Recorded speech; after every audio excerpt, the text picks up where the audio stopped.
بسم اللہ الرحمن الرحیم۔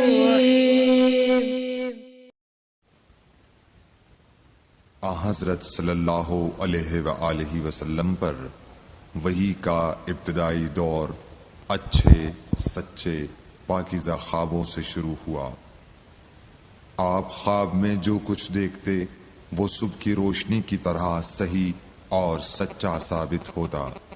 پھر من جانب قدرت آپ تنہائی پسند ہو گئے اور آپ نے غار حرا میں خلوت نشینی اختیار فرمائی اور کئی دن اور رات وہاں مسلسل عبادت اور یاد الہی و ذکر میں مشغول رہنے لگے۔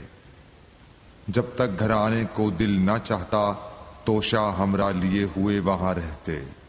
توشہ ختم ہونے پر ہی اہلیہ محترمہ حضرت خدیجہ رضی اللہ تعالی عنہا کے پاس تشریف لاتے اور کچھ توشہ ہمراہ لے کر پھر وہاں جا کر خلوت گزین ہو جاتے۔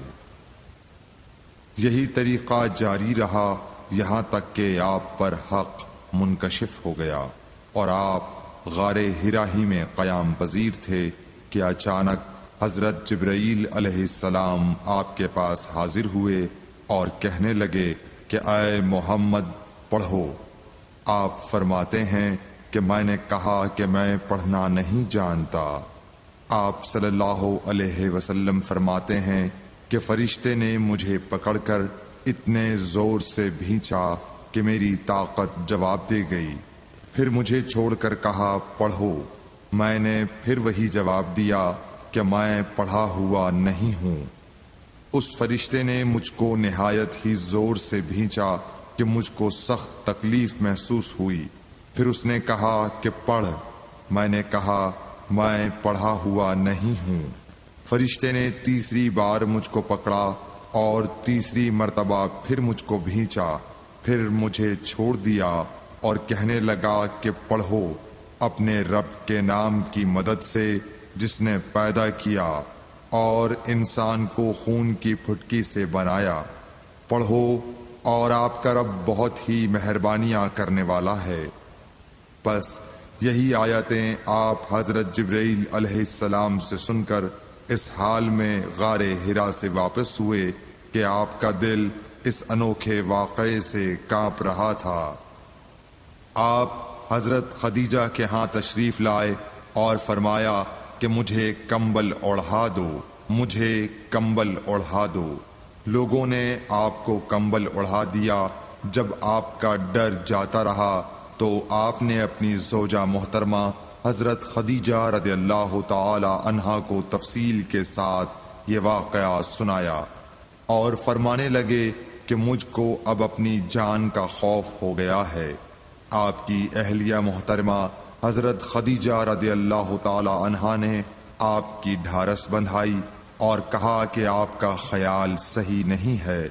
اللہ کی قسم آپ کو اللہ کبھی رسوا نہیں کرے گا۔ آپ تو اخلاق فاضلہ کے مالک ہیں۔ آپ تو کنبہ پرور ہیں، بے کسوں کا بوجھ اپنے سر پر رکھتے ہیں، مفلسوں کے لیے آپ کماتے ہیں، مہمان نوازی میں آپ بے مثال ہیں اور مشکل وقت میں آپ امر حق کا ساتھ دیتے ہیں۔ ایسے اوصاف حسنہ والا انسان یوں بے وقت ذلت و خواری کی موت نہیں پا سکتا۔ پھر مزید تسلی کے لیے حضرت خدیجہ رضی اللہ تعالی عنہا آپ کو ورقہ بن نوفل کے پاس لے گئیں جو ان کے چچا زاد بھائی تھے اور زمانہ جاہلیت میں نصرانی مذہب اختیار کر چکے تھے اور عبرانی زبان کے کاتب تھے۔ چنانچہ انجیل کو بھی حسب منشائے خداوندی عبرانی زبان میں لکھا کرتے تھے۔ انجیل سریانی زبان میں نازل ہوئی تھی، پھر اس کا ترجمہ عبرانی زبان میں ہوا۔ ورقہ اسی کو لکھتے تھے۔ وہ بہت بوڑھے ہو گئے تھے، یہاں تک کہ ان کی بینائی بھی رخصت ہو چکی تھی۔ حضرت خدیجہ رضی اللہ تعالی عنہا نے ان کے سامنے آپ کے حالات بیان کیے اور کہا کہ اے چچا زاد بھائی، اپنے بھتیجے محمد صلی اللہ علیہ وسلم کی زبانی ذرا ان کی کیفیت سن لیجئے۔ وہ بولے کہ بھتیجے آپ نے جو کچھ دیکھا ہے اس کی تفصیل سناؤ۔ چنانچہ آپ صلی اللہ علیہ وآلہ وسلم نے از اول تا آخر پورا واقعہ سنایا، جسے سن کر ورقہ بے اختیار ہو کر بول اٹھے کہ یہ تو وہی ناموس معزز رازدان فرشتہ ہے جسے اللہ نے حضرت موسیٰ علیہ السلام پر وحی دے کر بھیجا تھا۔ کاش میں آپ کے اس عہد نبوت کے شروع ہونے پر جواں عمر ہوتا، کاش میں اس وقت تک زندہ رہتا جبکہ آپ کی قوم آپ کو اس شہر سے نکال دے گی۔ رسول کریم صلی اللہ علیہ وآلہ وسلم نے یہ سن کر تعجب سے پوچھا کہ کیا وہ لوگ مجھ کو نکال دیں گے، حالانکہ میں تو ان میں صادق و امین و مقبول ہوں۔ ورقہ بولا، ہاں یہ سب کچھ سچ ہے، مگر جو شخص بھی آپ کی طرح امر حق لے کر آیا لوگ اس کے دشمن ہی ہو گئے ہیں۔ اگر مجھے آپ کی نبوت کا وہ زمانہ مل جائے تو میں آپ کی پوری مدد کروں گا، مگر ورقہ کچھ دنوں کے بعد انتقال کر گئے، پھر کچھ عرصے تک وحی کی آمد موقوف رہی۔ صحیح بخاری حدیث نمبر 3۔